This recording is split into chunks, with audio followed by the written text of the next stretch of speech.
تو کہتے ہیں چھوٹا سا بچہ صبح صبح آ گیا، کہنے لگا حضور آپ کی کل دعوت کرنی آ جائیں گے؟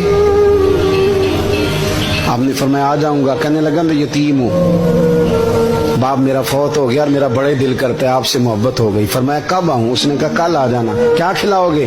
تو چنے کی دال اس نے جھولی میں ڈالی۔ کہنے لگا حضور میں لے آیا اور رات کو بھگاؤں گا، کل آپ کو کھلاؤں گا۔ آپ بیمار رہتے تھے، دوپہر کو سوجی کے بسکٹ کھایا کرتے تھے۔ سید صاحب کہتے ہیں جب وہ جانے لگا تو اعلیٰ حضرت فرمانے لگے اگر اجازت دو تو ایک بندہ ساتھ لے آؤں؟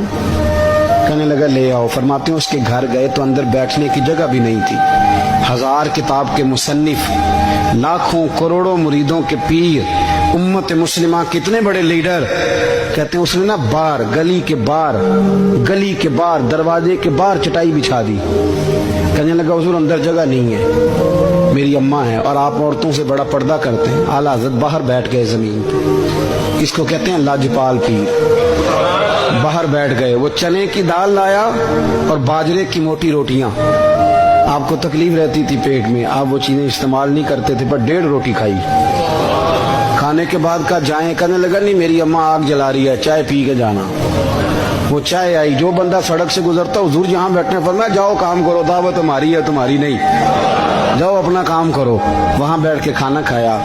جب واپس نکلے تو اس بچے نے اجازت دی جائیے۔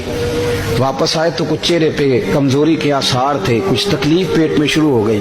سید صاحب کہنے لگے حضور آپ نے کیا کیا؟ آپ بیمار ہو جائیں گے۔ فرمانے لگے ایوب علی یار بیماری تو ٹھیک ہو جائے گی، پر تو نے دیکھا نہیں یتیم کا دل کتنا راضی ہو گیا ہے، کتنا راضی ہو گیا اس کا دل، کتنا وہ خوش ہوا ہے۔